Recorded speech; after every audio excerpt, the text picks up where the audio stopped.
गुरुर्ब्रह्मा गुरुर्विष्णु गुरुर्देवो महेश्वरः गुरु साक्षात् परं ब्रह्म तस्मै श्री गुरवे नमः तस्मै श्री गुरवे नमः तस्मै श्री गुरवे नमः. We are in Panchadashi, Pancha Kosha Vivek, and the discrimination of the truth through the 5 sheaths, and we are on verse number 10. And here, in the 9th verse, the Anandamaya Kosh was taken up for inquiry, and in that it was told Kachidantar Mukhavrittihi Ananda Pratibimba Bhak Punya Bhoge Bhoga Shantau Nidra Rupena Liyate. So here it was told, some thought while experiencing the result of a good deed, having become introvert, gets the reflection of the blissful self, and after this experience is over, becomes unmanifest in deep sleep, is called bliss sheath. So what is this bliss sheath? In short, it is that experience of joy which is temporary in nature, and that bliss can be experienced whenever your desired object is achieved, or also in the deep sleep. There also you are experiencing the deep sleep. But whether an objective, whether a desire is satisfied or the desire for sleep, eventually that also becomes a satisfaction. Both, even though it is for the whole night, both are temporary in nature. And so it is that sheath, this bliss sheath is that where having become introvert gets the reflection of the blissful self. When do you become introvert? When do you become introvert while living in the world? When you withdraw into yourself. We are not talking about, see, before knowing the self, you have to become introvert. So right now we are extrovert, I am also extrovert, you are also extrovert. So in order to be established in the self, first, our obsession with the outside world has to be replaced by our concentration on some inner theme. See? So what is how does introvertedness take place?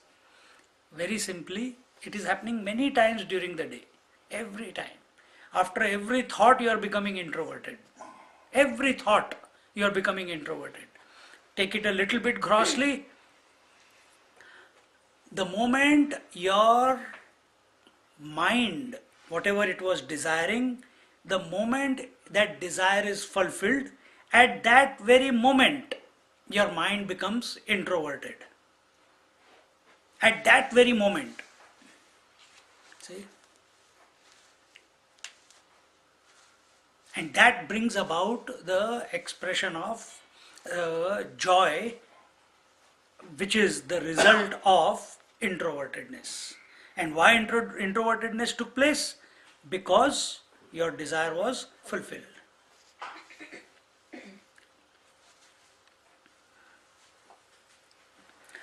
Often Anandamaya Kosha is mistaken to be Parabrahman. It is not so. Parabrahm, Paramatma. It is not so. What is Anandamaya Kosha and what is its manifestation are told in this shloka. When the object of desire is obtained, and that very moment the mind attains agitationlessness, perfect stability without any movement. And this is happening every day. So from right now till you didn't,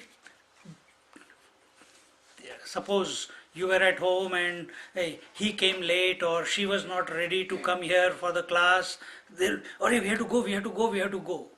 And then all that activity in the mind.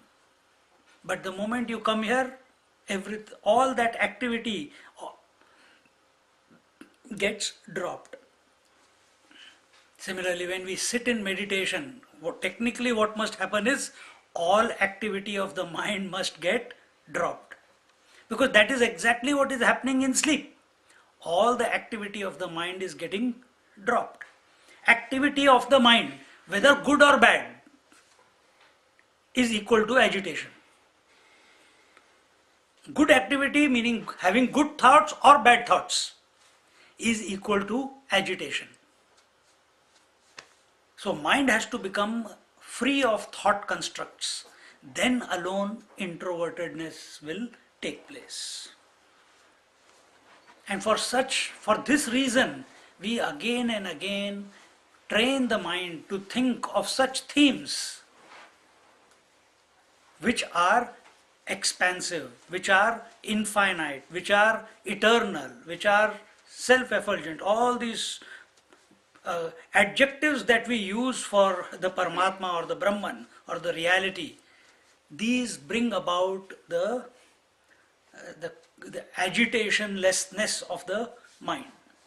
Swamiji, when you say agitation, you said good thoughts.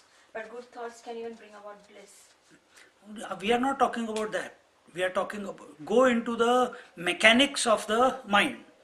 Whether a good, for a one person, if I give donation, I will get peace of mind. Peace of mind is equal to agitation less of the mind. That, for example, I want to do, just for example, you have taken a sankalpa that if my child passes in year 12, I will go to Balaji temple in India or go to Haridwar in India and I'll do a arti. Until you don't do it, your mind will be agitated. When you do it, it's a good thought.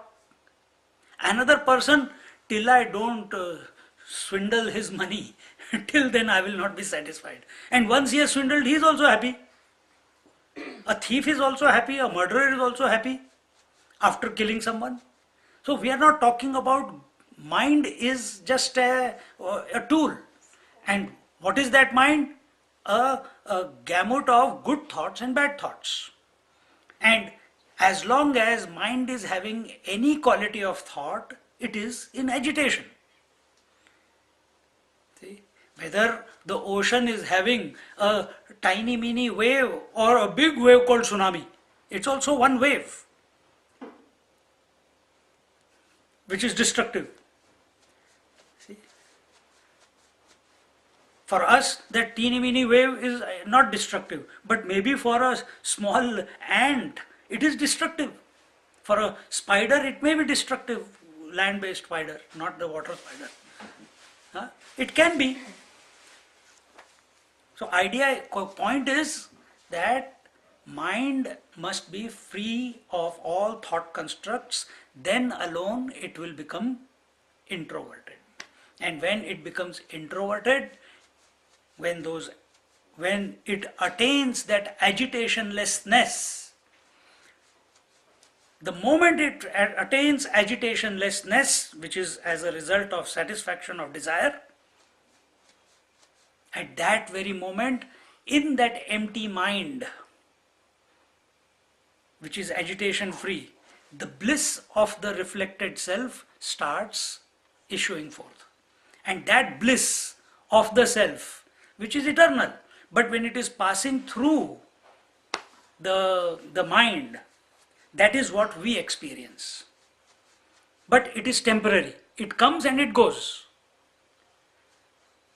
It comes and it goes. Our aim is to find out, is this the real one? You go into some meditation, you go into samadhi, it is still the temporary bliss only. So that is what the point will be taken. Punya Bhoge.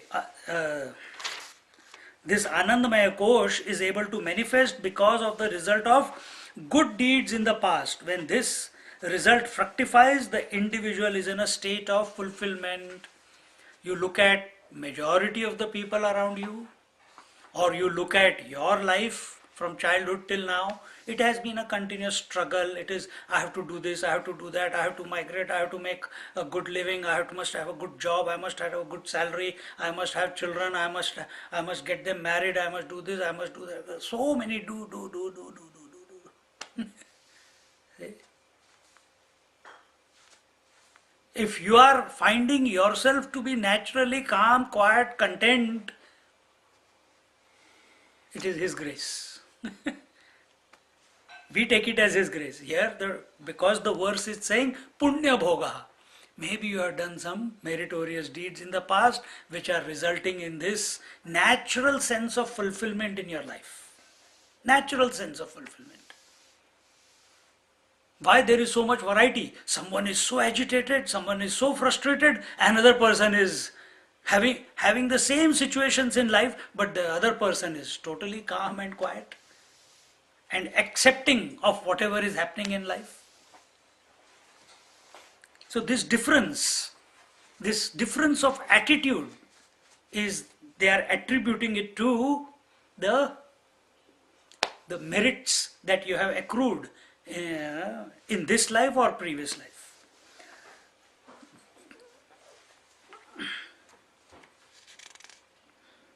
And this can be seen. If you are on a daily night, every night, if you are able to get to the bed, touch the bed, and boom, you are gone. It's a sign of Punya Bhoga.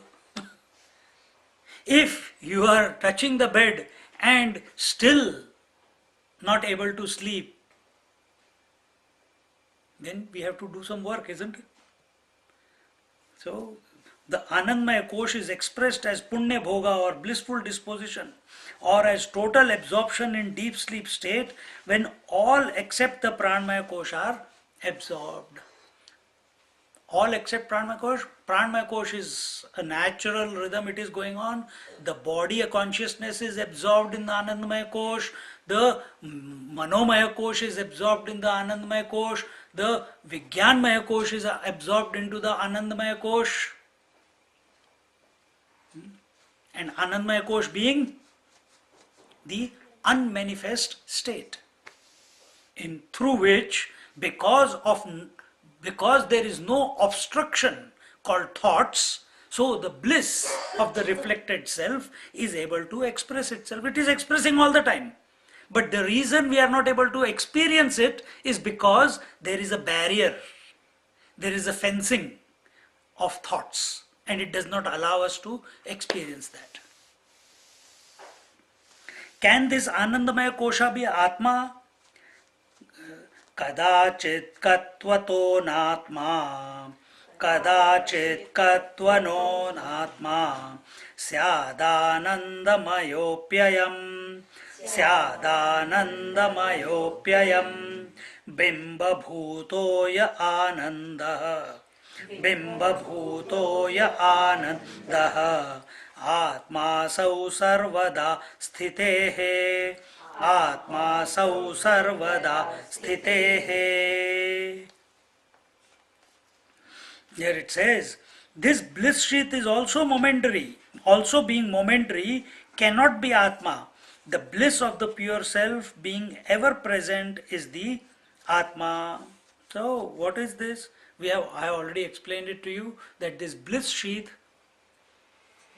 at its larger expression is deep sleep, smaller expression is on our daily life and in daily activities where we come, our senses see something, a desire for that, what we have come to know arises, and when that desire is satisfied, we experience the joy.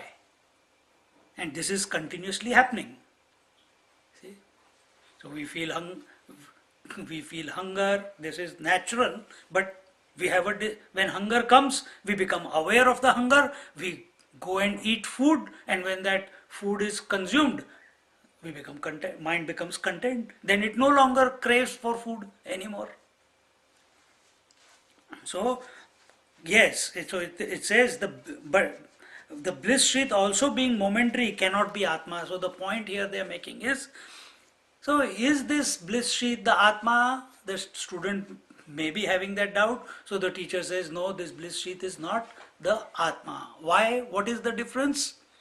The bliss sheath is coming and going, it is temporary, it is finite, it is fleeting, whereas Atma, the bliss of Atma, that is the Ananda, Ananda Tattva of the Atma, that is not the fleeting one. It is permanent, it is continuous, it is homogeneous bliss. It is not intermittent bliss. So a person goes into deep meditation and goes into samadhi. He experiences, he wants to stay there 1, 2, 3, 4, 5 hours or days also. Does not matter. But when he comes out, that bliss which he was experiencing in the meditation, that bliss is missing when he wakes up. If that is his experience, then that is also, he has not come to know the Atma. Still he has not come to know the Atma. I told you once about one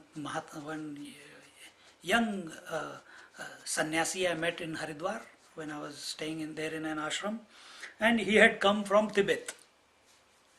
And as a young child he found, maybe it was his, all the merits that he had done, or the grace of the Lord, but there's some connection, they say.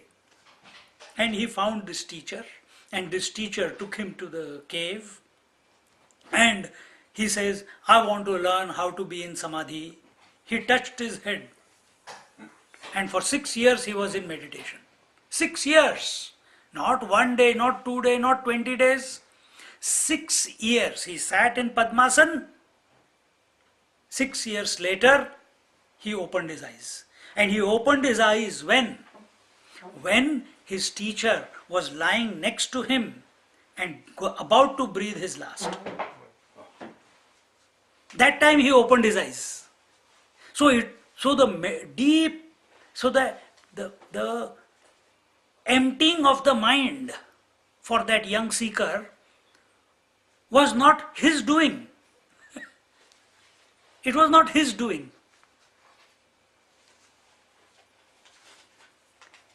It was brought about by the grace of the teacher.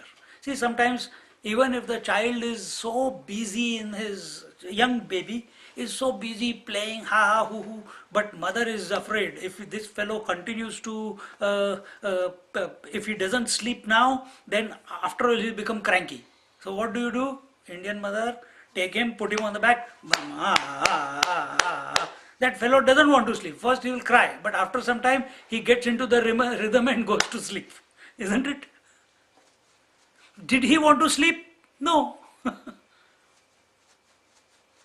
Exactly the same way. By himself, that young sannyasi could not go into meditation. He has never experienced it. Just idea is there, some deep yearning is there that I must sit in samadhi. Maybe he had some previous contact with that teacher and he put it. But from the day that teacher passed away, he has not been able to sit even 1 day in samadhi. So what does that tell you?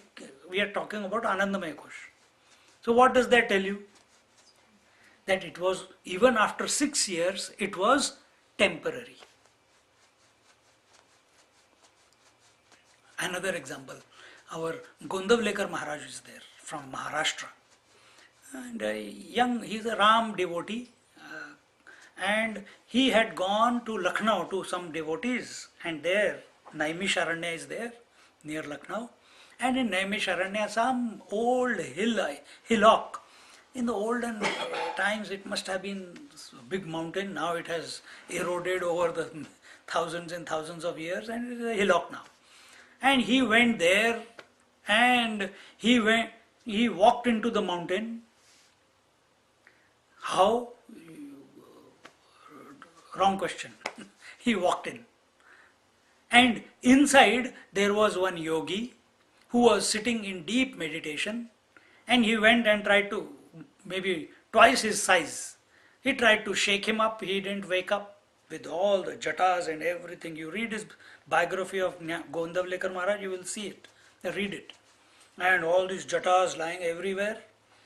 And he didn't wake up. So he sat down and mentally disturbed his mind and woke him. And the first question that he asked, has Lord Ram taken birth? Has Lord Ram taken birth? What is the connotation of this sentence? Been in meditation since before Treta Yuga. What is the connotation? What do you understand from that statement of that yogi? He's waiting for Ram. Has Lord Ram taken birth? It's time to go on And when he said, when the teacher Govindavlekar Maharaj said, oh, he already took birth, now that was in Treta Yuga, now we are in Kali Yuga, and he says, again I missed him. Again I missed him. Which means he has been sitting in Samadhi for yugas, for periods of time, cycles of life, you may say, Chatur Yuga cycles. And yet, he has not experienced the Atman. So, these two examples make clear what Anandamaya Kosh is and what Atma is. Ram is not other than Atma. Understand this. But it has to be known as a direct experience, not through your mind. You can take the name Ram in the mind, but it must lead to the direct experience of the self.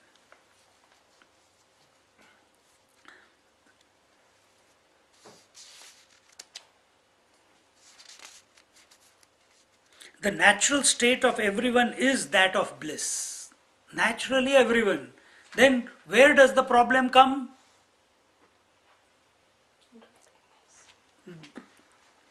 Where does the problem come? In recognizing the state. When the problem comes naturally, are the Mahatmas not experiencing the world? They are also experiencing. Excuse me. Mahatmas are also experiencing. Then how come they are not getting corrupted by the thoughts of the world? Why are they not getting corrupted by the thoughts of the world? Because one reason only. They do not desire the world. They are living every moment as it is.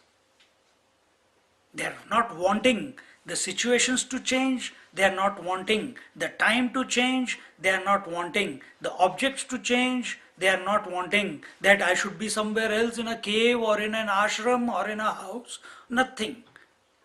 They are accepting the time, place and space and objectivity that is presenting itself to them every moment as it is. And therefore, even though the thoughts are appearing they are not able to cover the bliss of the reflected self. They are not able to do that. Why? What is that thought which covers the bliss of the self? The desire. As someone said, attachment. Attachment leads to desire. Then you are wanting something other than what is there. So if today she brought the vegetable, one particular vegetable, if that is there, eat quietly and be happy. But no, you should have made that one, you should have done this one. Gone. So that means that moment,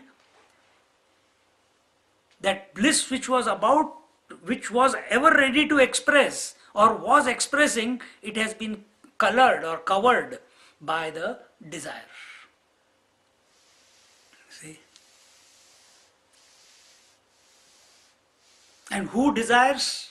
The one who is having the ego. And how does the ego express? We told last week as a Enjoyer. doer and enjoyer. Kartrutva abhiman and bhoktrutva abhiman. So when we want to enjoy because of something, then your natural bliss, your natural state of bliss is covered.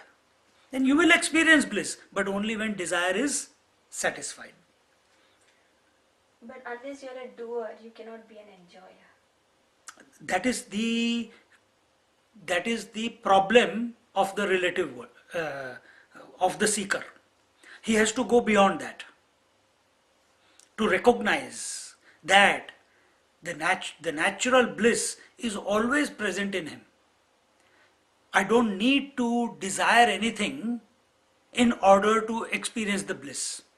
But we have practiced it so many times over lifetimes that I desire, I satisfy that desire. The moment I satisfy that desire, the bliss expresses. Then what's next? Then next desire. Then satisfy that one, then again bliss. Then what's next? But the whole cycle of doer and enjoyer goes on till you, even for people who want to realize the self, to do something. Mahatmas don't. Realizes. Mahatmas don't. They have all the sadhanas and everything. No. Sadhanas are only for a seeker who has not realized. Mahatmas don't. Realized masters don't. They are living every moment in that bliss. They are living every moment in that bliss. This is what is making them different to us. That is why we seek their presence. That they seem to be being in dynamic activity every moment of their existence, and yet their bliss does not get corrupted. That is why we go to Ammachi for a hug. That even after 100,000 people, that same divine smile is there on her lips. Eyes are still sparkling. And for us, we wash dishes for 3 times in a day, and our only I have to do, nobody else do it. Think. This is the difference. So why is that possible? Because she's living every moment. Living every moment. In meditation, after some time, often I experience happiness, and it's not because of something or this, it just comes. Comes. Would that be, I'm not doing anything in experience, unless thought comes and nothing. What do you call that one? That is bliss. But temporary one, not the permanent one. It is temporary. Yes, it's the Anandmaya Kosh. It lasts for a long time. Yes, some people experience it, I'll tell you different ways. Some people experience it as a thrill. Some people experience it as an electric energy going upwards. Some people experience as a smile on their face. Some people experience it as a spring in their step. You don't want to come out of meditation when you are experiencing that. And that becomes an addiction. Now you want to experience that again. The moment you say, I want to experience it, desire has come. But that experience was not because of any desire. Because you let go of everything on the seat of meditation, therefore it expressed itself. It was not a result of any doing. Swamiji, isn't it the mind is getting to know all this? Mind is getting caught up. So what we are doing is educating the mind that, hey man, That's nothing. Okay. don't get caught up in thinking. Don't get caught up in desires. We are telling the mind, you are of the nature of bliss. don't remain caught up in a trap that only when you satisfy your desire, then you will experience the bliss. See?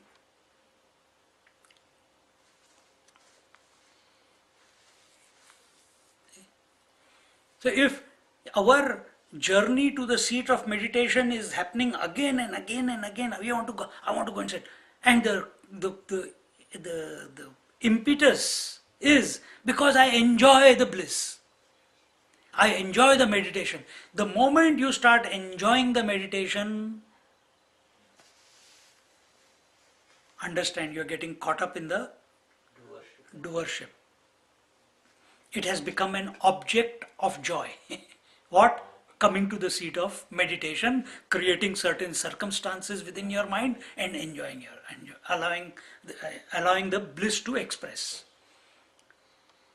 So here we are going beyond that. We are now comparing that is this bliss permanent? No. So is Anandamaya Kosh equal to Atma? Cannot be possible. Why? When you wake up, when you come out of the sleep, or when you come out of the meditation, or when your desire is satisfied and you enjoy the joy, it goes away after some time. It's not there after you come out of meditation. It may linger for some time, but after some time, some people say, coming to the class is like a weekly dose. But coming to a class, having a weekly dose, it's again giving you the same temporary bliss. Yes, it is necessary, but we have to train our mind to go beyond it. We can't remain in the same place, in the same defeatist cycle. See?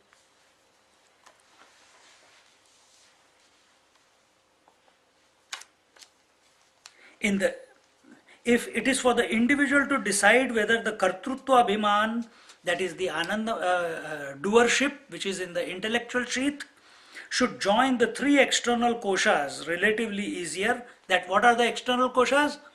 The mental sheath, manomaya kosh, vital air sheath, the pranmaya kosh, and the annamaya kosh, the gross sheath.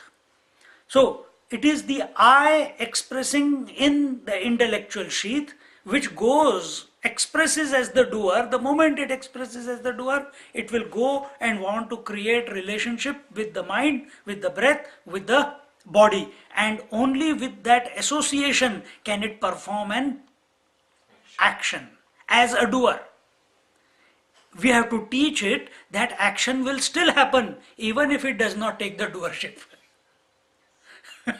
This is the education of the mind. Because action will take place. What doership has gone into blinking your eyes?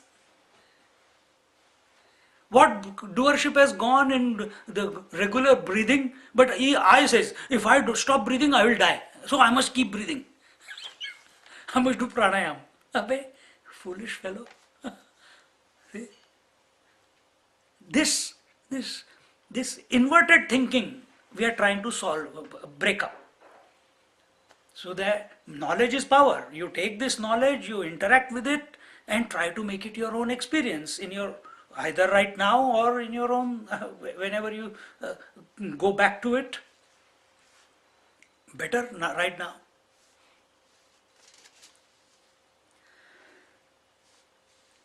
In the later choice, there is only one way, namely to surrender the ego at the feet of the Lord. Then, when this happens, the Jnana Mudra happens. Jnana Mudra symbolizes that by which the surrender to the absolute bliss is made. See, this whole journey till Anandamaya Kosh is told in our palm. This is the gross body, this is the vital air body, this is the mental body, this is the intellectual body, this is the Anandamaya Kosh. I, this is the ego, the pointing finger, the index finger is the I.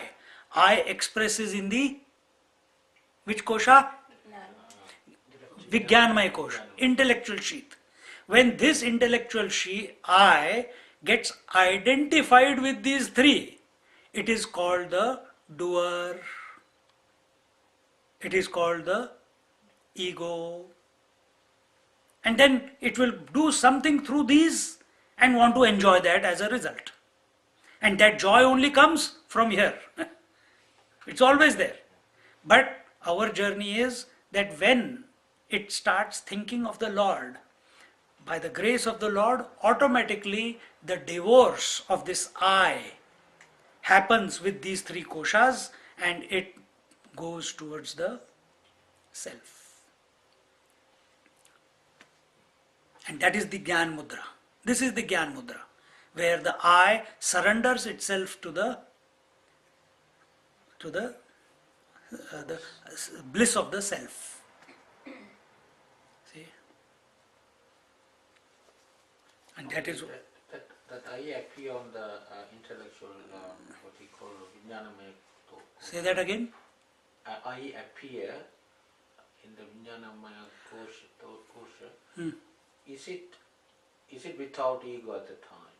Yes, it's just reflected consciousness. Reflected consciousness, okay. It's just reflected consciousness. Okay. That reflected consciousness, by identifying with these three, becomes the doer and the enjoyer.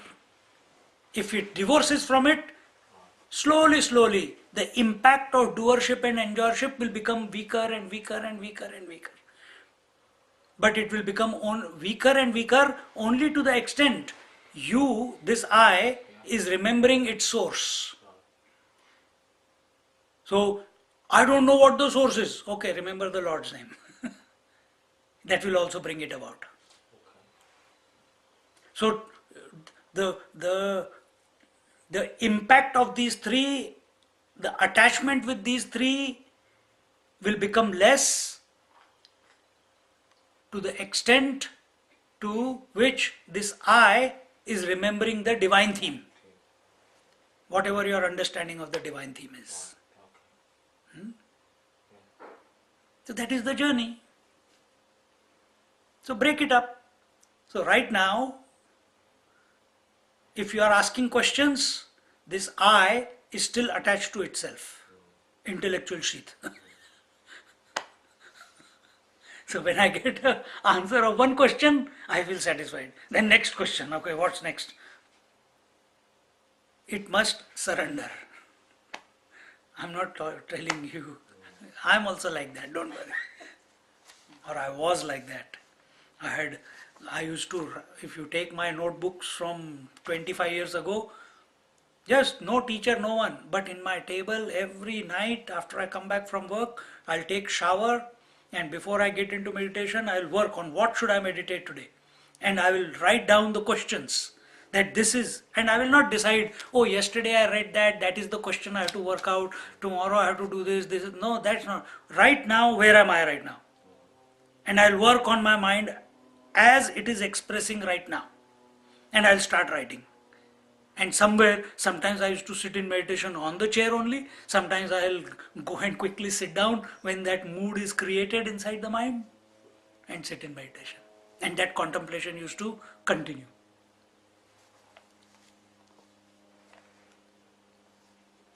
A possible doubt is raised. Nanu deham upakramya. Nanu deham upakramya. Nidranandanta vastushu. Nidranandanta vastushu. Ma bhudatmatvamanyastu. Ma bhudatmatvamanyastu. Na kaschid anubhuyate. Na kaschid anubhuyate. Now there is a doubt. Let the 5 sheaths starting from the gross body to bliss sheath, let the 5 sheaths starting from the gross body to the bliss sheath be not Atma. However, there is nothing else that can be experienced. Therefore, there is nothing called Atma. So there is the student's doubt. What is the doubt? That he is sitting on the seat of meditation, he has gone beyond the gross body, vital air body, mental body, intellectual body, and now there are no thoughts in the mind, and his mind is not experiencing anything. Emptiness. He says, if there is nothing there after that, then is that not the Atma? So that means Atma is nothing. His conclusion, he wants to conclude that this void is the ultimate. This emptiness is the ultimate. This nothingness is the ultimate. Why? Think why? Why is saying that?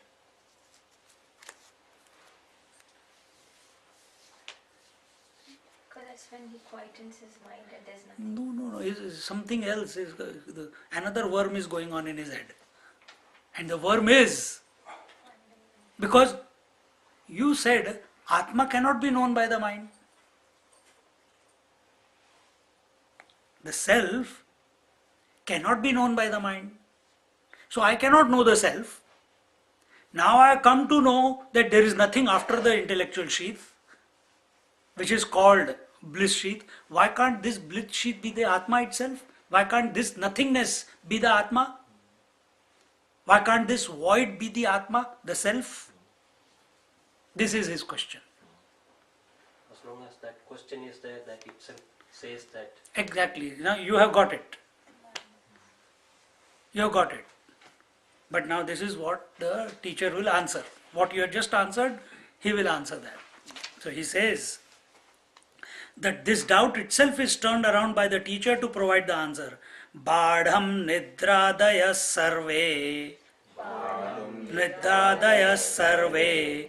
Anubhuyante na chetaraha. Bhuyante na chetaraha.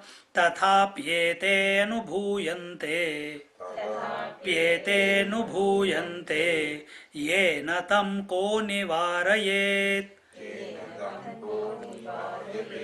To reply this doubt, the teacher says, Badam, absolutely correct, my dear child.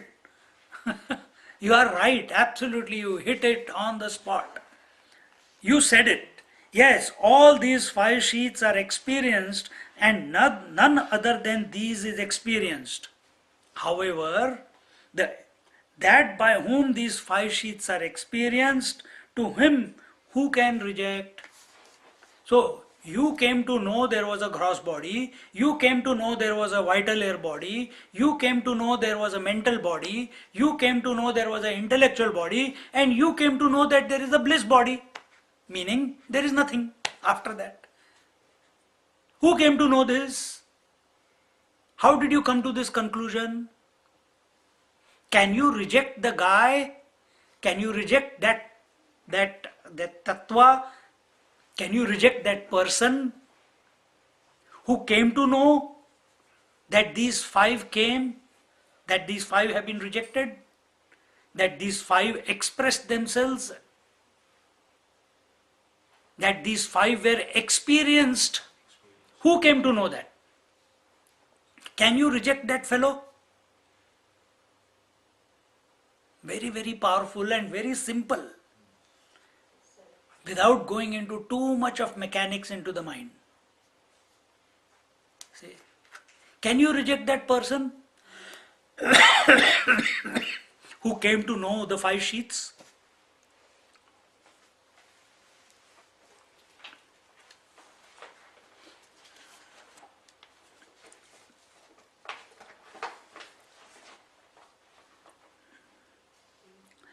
तथा येन एत अपि अनुभूयन्ते तम को निवारयेत. Your doubt itself provides the answer. When you say that the 5 koshas fall within the field of experience, whose experience are you talking about? Who is that experiencer? Who experienced the object called the body, who experienced the object called the breath, who experienced the object called the mind, who experienced the object called the intellect, who experienced the object called the nothingness. Who is this?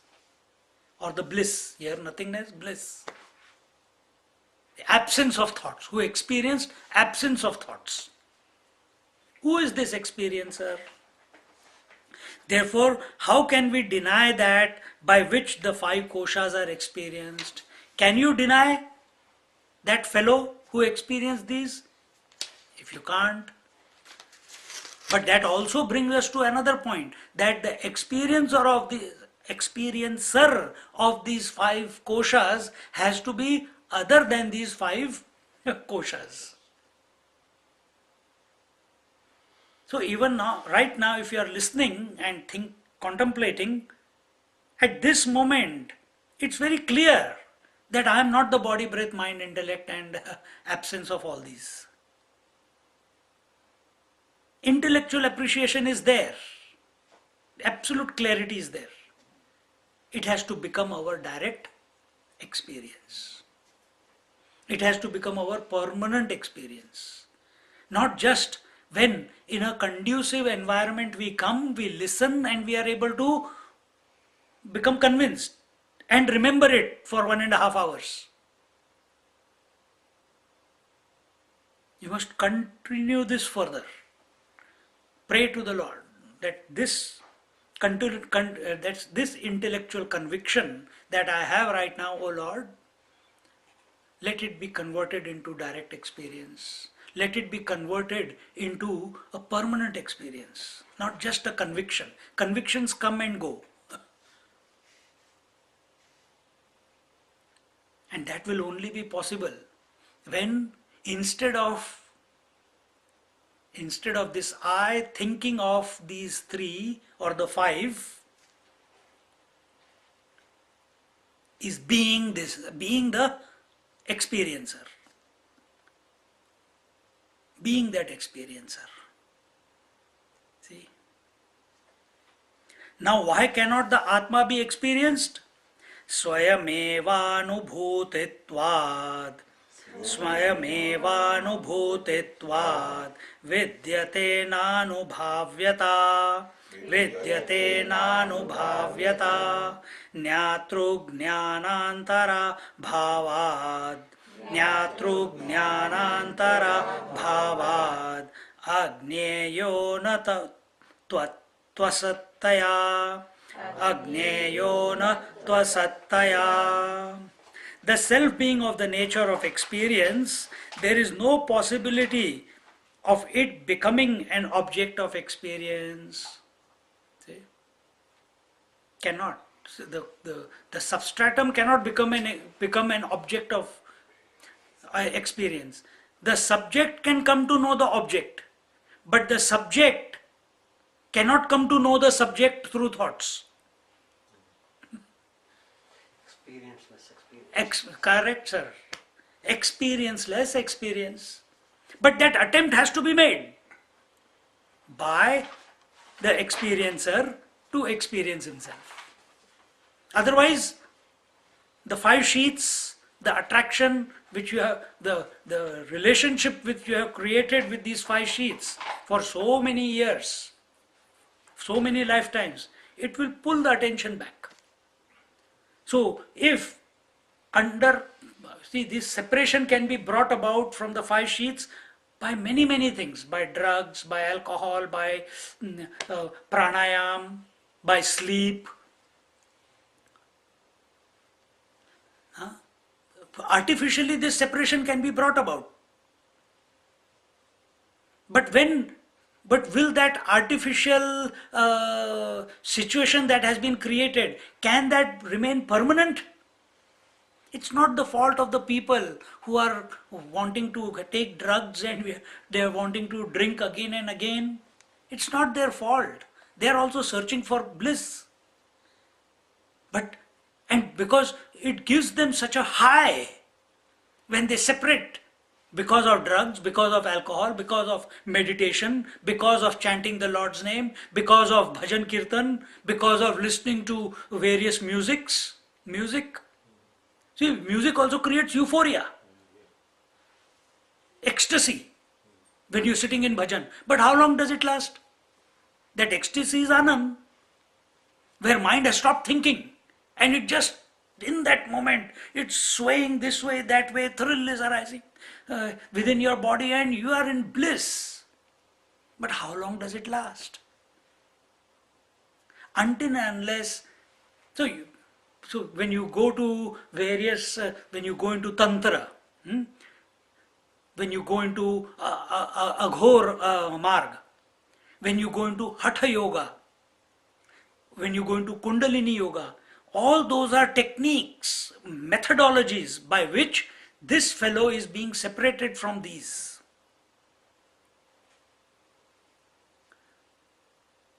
In Kriya Yoga, there is something called Thokar Kriya. With every out breath, you hit your base of your spine with the out breath.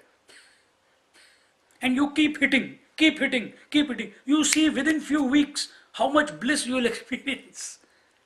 There are, and because that every time you hit, the energy has to rise. The Kundalini is awakened. You're waking it up, waking it up, waking it up. And once it awakens, you see the joy. So it's forceful.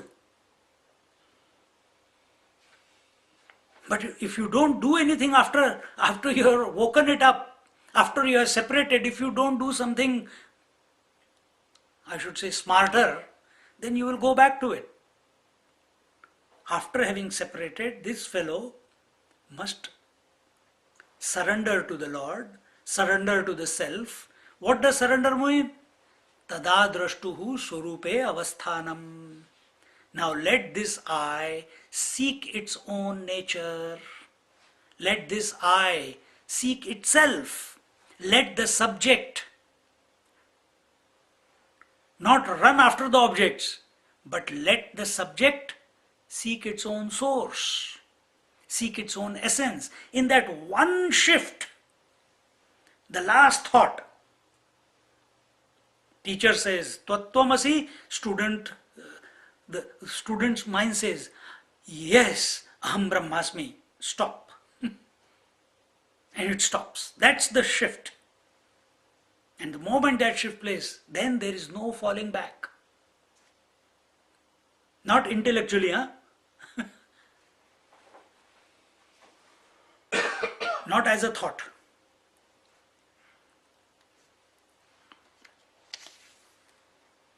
The self being of the nature of experience, there is no possibility of its becoming an object of experience. There being absence of difference between the knower and the known, it is unknowable, not because it is absent, and therefore it is unknown. This I can never come to know itself as an object of knowledge. The eyes can never see themselves. We can see it in the mirror, but it's a reflection. But can the eyes see themselves? Can the eyes become an object to be seen by the same eyes? It is not possible. Can the subject think about itself? The moment it does, everything stops. The moment it does, everything stops. The moment with your own physical eyes, you try to look at your own eyes, everything will vanish. If you can, in your own, not right now, at home, when you go home, do this exercise. Find out what happens. Make it your own experience. Don't just believe.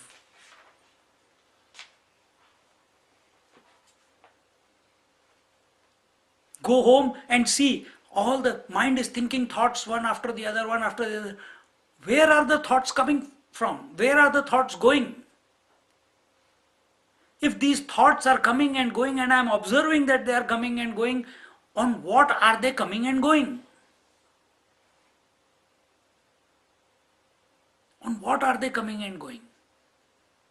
Ornaments come and go on the gold, waves come and go on the water. On what are these thoughts coming and going? Because you cannot make a thought on nothing. You cannot make a thought on nothing. There has to be some solid object. What is that solid object? As Jnaneshwar Maharaj says, the self is solid reality. So the moment mind is trained to think in this way, at that very moment, because thinking, what is that source on which the thoughts are coming and going? What is that substratum? What is that foundation? mind has started looking at its own essence. Mind will vanish. If I is made to inquire into its own essence, because I is also thought, it's appearing, Aham Brahmasmi. The moment it's made to inquire into itself, the moment subject is made to inquire into itself, the idea of subject itself will vanish. The idea of subject itself will vanish. Then what will remain? Nischala tattva. Yes, absolutely. Tattvam is always Nischala. Tattvam means the essence is always Nischala. Nischala means undisturbed, ever pure, which cannot be corrupted. Mind can be corrupted. So once you have recognized that you are that Nischala Tattvam, let mind continue. How does it matter? It does not matter after that. Let the body function, let it function, doesn't matter. Let the breath function, I don't have to stop, I don't have to increase, do the pranayam. If the natural feeling comes to do pranayam, let it happen. If the natural feeling of going into yoga postures comes, let it happen. I never tried doing yoga postures in my life. I never joined any course. But when I was doing my sadhana, automatically the body on that particular day, even if I'm sitting in meditation, it would, without my will or anything, it will want to go into certain postures. Because I was practicing Kundalini sadhana that time. It will want to go into certain postures. Why? So that a release of energy takes place. No preconceived idea that I must do this sadhana, this posture or that posture. But it's to go into that posture. And I felt there was a sense of, fulfillment after that.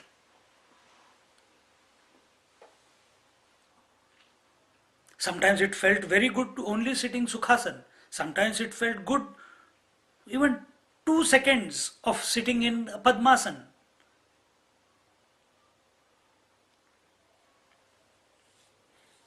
Never did pranayam also. Initially I did pranayam, but afterwards automatically the system used to decide what pranayam should happen. I will not decide what type of pranayam. It will decide. From inside automatically the urge will come. And urge is not because I am desiring, but there is a push from inside. I am just watching that this is what is happening. See? But that's all about matter. Here we are talking about Atma. Why cannot the Atma be experienced? Because it is beyond thoughts, it is beyond mind. Because self or Atma is self-existent. It is the subject itself. It cannot be known as an object. And therefore, because it cannot be known as an object, some people say it is unknowable. And that which is unknowable, therefore, it's not there. See? So it's just the standpoint that you are taking. Normally, self-existence and self-illumined, is that both the same? Self-illumined. Illumined means self-knowing. Okay. Self-existing means it's always. Okay. You exist, you know that you exist. Right? I am, I know I am. How do you know that you are? Through the thoughts, isn't it? Alright, okay. So self exists, and self does not require a thought to know that it exists. It does not take the support of thoughts. And that is your nature also. So when you say that I am, just 2 verses before when it came, that who came to know that these 5 sheets are there? Some experience was there, experiencer was there. So don't think only in here in the head. Apply it to yourself right now. So if I know that these 5 sheets are there, then who am I?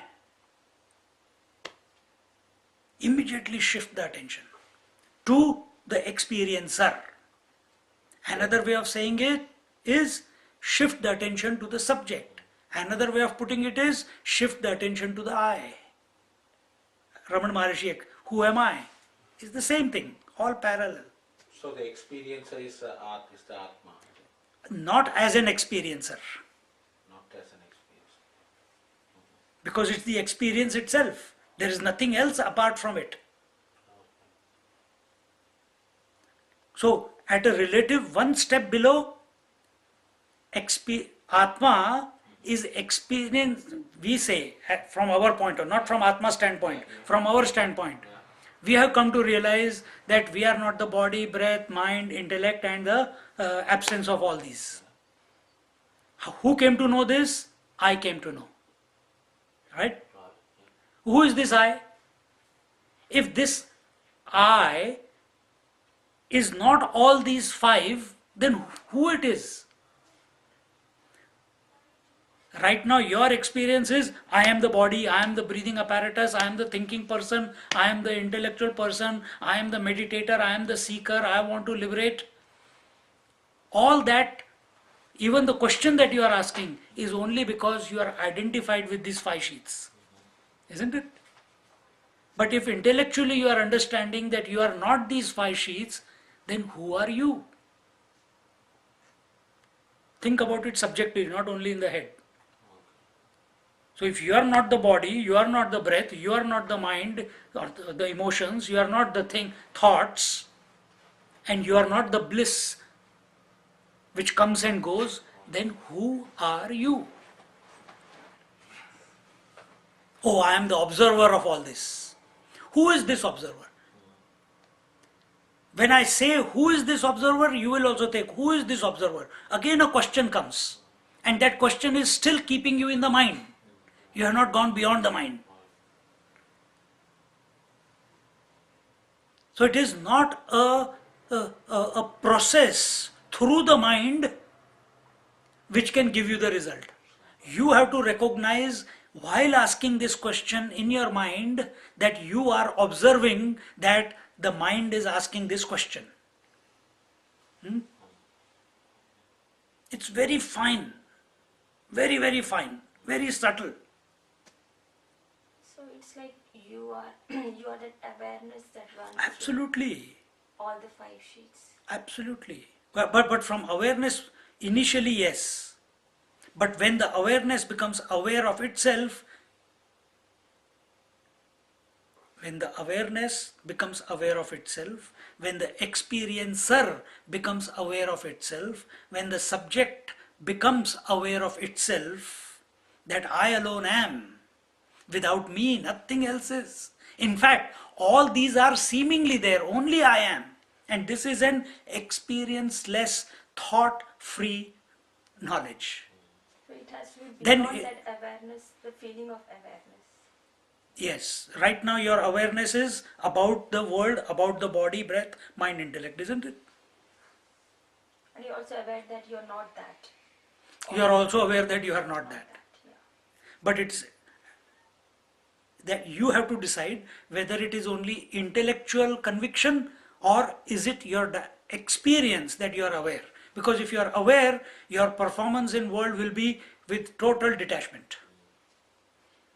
If it's only intellectual conviction, then yes, it's all good, but then questions keep coming, doubts keep coming.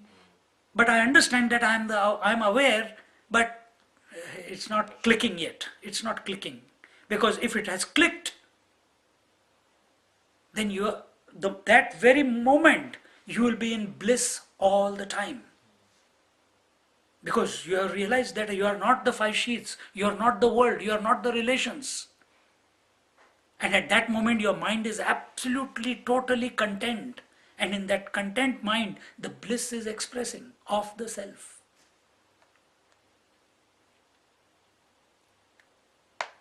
And when this awareness, which was initially towards the world, when it becomes introverted, then after that, even these five sheets don't remain to be contemplated. He knows that these five are there, but everything is I. Not just these five sheets, all the five sheets. All the five sheets. Sahasra Shirasha Purusha, Sahasraksha Sahasrapad. Then he is not identified with this body only. Then he realizes, I am the source of the entire world. The entire world is in me. Without me, the entire world of the Panchakoshas cannot express itself. Yet, I am independent of the Panchakoshas. Read the 9th chapter of Bhagavad Gita, the 4th and the 5th verse, I think. But let that happen. That this part you cannot think. You first only bring yourself to drugs, drinks, alcohol, sleep.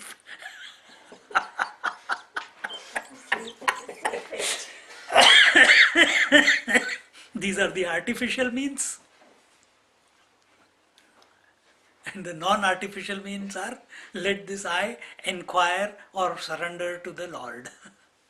Inquire into the self or surrender to the Lord.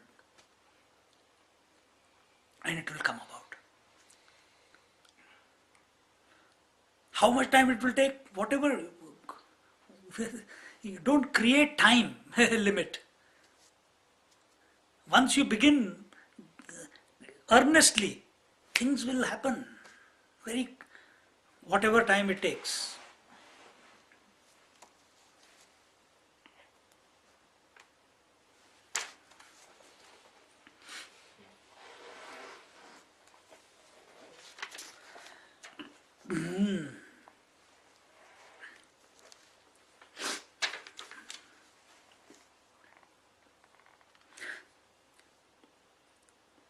It should not be concluded hastily that the Atma cannot be known as an object of knowledge.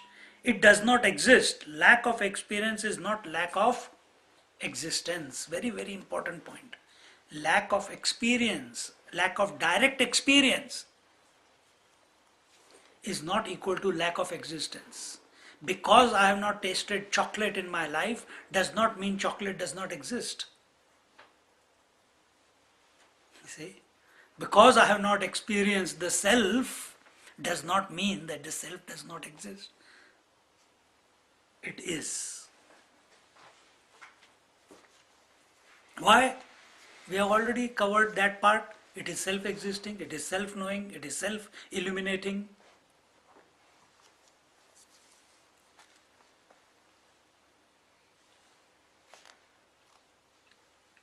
It cannot be known by any means. It cannot be known objectively. Therefore, it is self-existing. It has always been. There has never been a period in time, there has never been a time when it has experienced its own absence. And who are we talking about? The Atma. Who is that Atma? You are. I am. So take it subjectively. That I have always been existing. यार मेरे बारे में बात कर रहा है.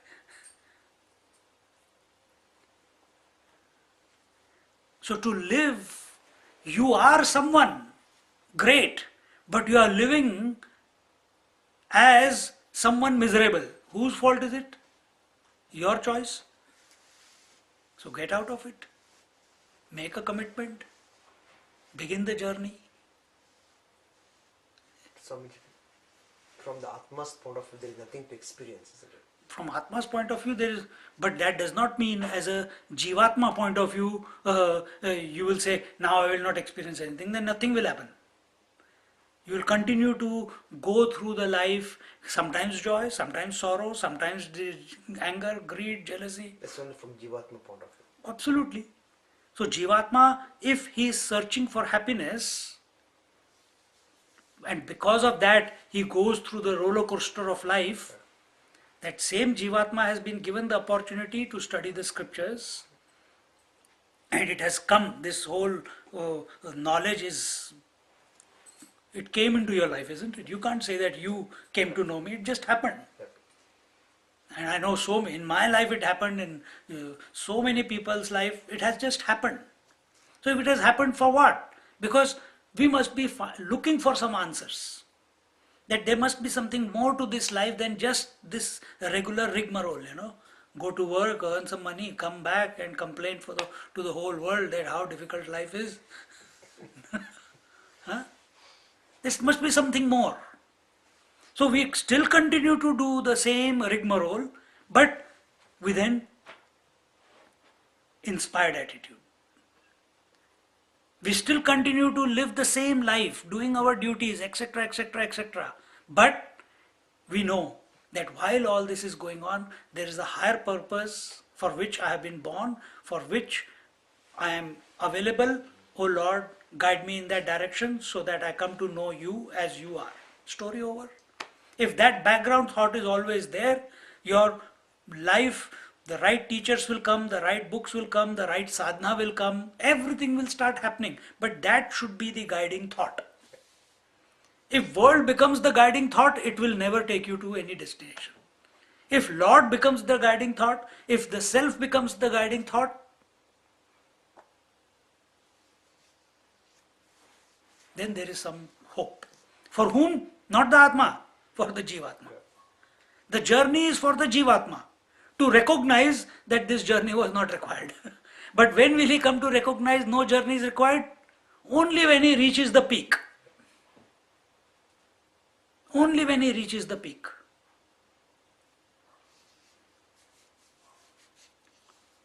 See?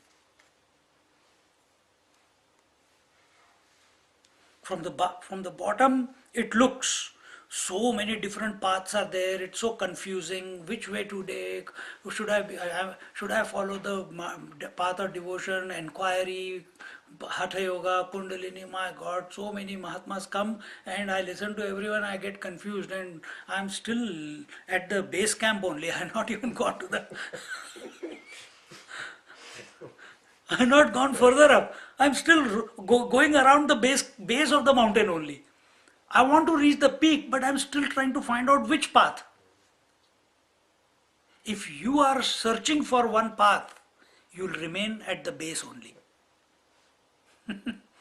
Because you're comparing this fellow to this path to that path, and where will you search for the path? At the base, so you're running around the base of the mountain. That's why we do parikrama. Arunachal parikrama, you're done? You haven't done. You're done. You go to parikrama. We did in the auto. That was fast one. Huh? So as long as we are at the bottom, we are only comparing. Because see, what is the bottom? Body identification is the bottom. World is the bottom. So as you keep going further up, then from the bottom, which is the gross, you come to subtle. From subtle you come to subtler. And eventually the Atma, the peak of the mountain. So when you reach the peak, so take one and start. Once you start, then there are possibilities of what is required by you to present itself in your life. And when you reach the top, you say, man, all of them reach here only. Why was I arguing? I should have just taken one and stuck to it. Unnecessarily, I wasted so many years searching which is the right one. It does not matter. At the bottom, to go from one path to the next path, the distance is too much. As you come forward up, go further up, the distance to shift from one path to the other, if that is more conducive, the distance to cover is very less, isn't it? And that you don't decide. Maybe the wind will push you. See? It's we create, at the base we create all these differences between paths.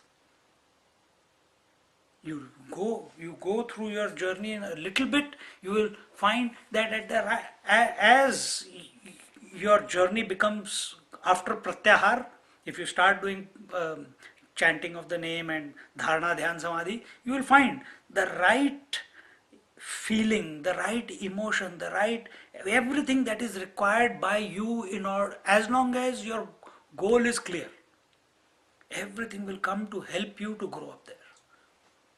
Then don't get into this thinking why this hardship is coming. Why? No, that is required in order for you to grow further.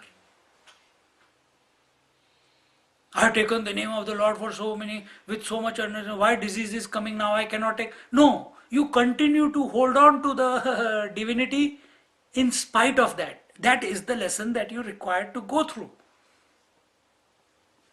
So, at the back, you must be very clear what your destination of life is. And that destination is a destinationless destination.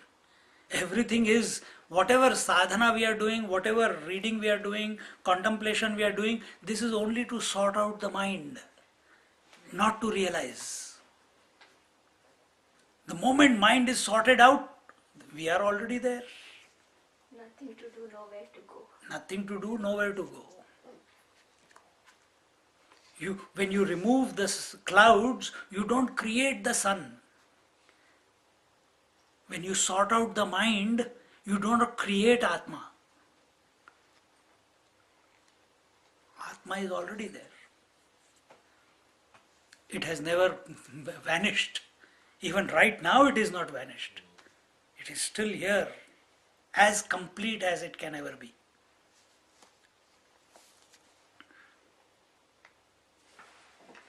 How the Atma Tattva cannot be known as an object of experience is illustrated by some examples.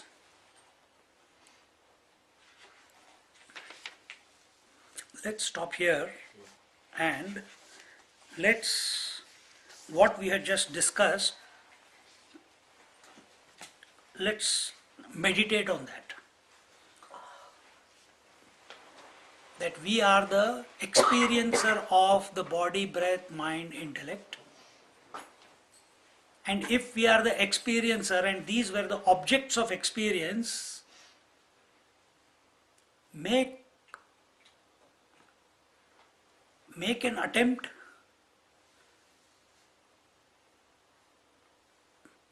to be the experiencer without thinking.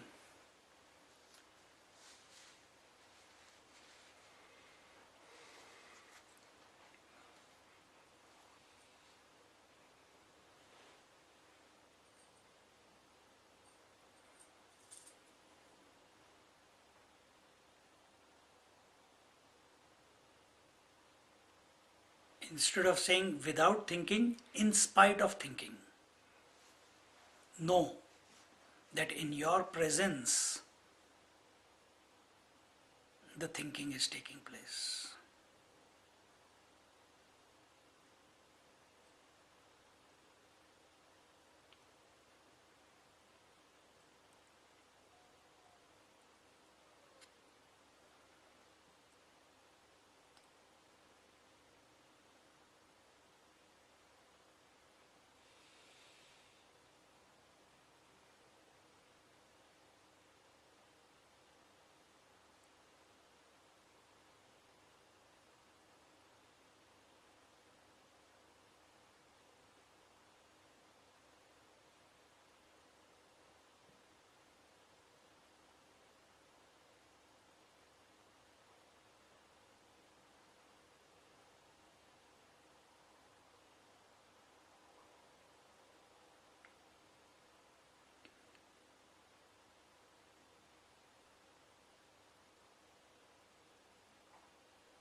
पूर्णमदा पूर्णमिदं पूर्णात् पूर्णमुदच्यते पूर्णस्य पूर्णमादाय पूर्णमेवावशिष्यते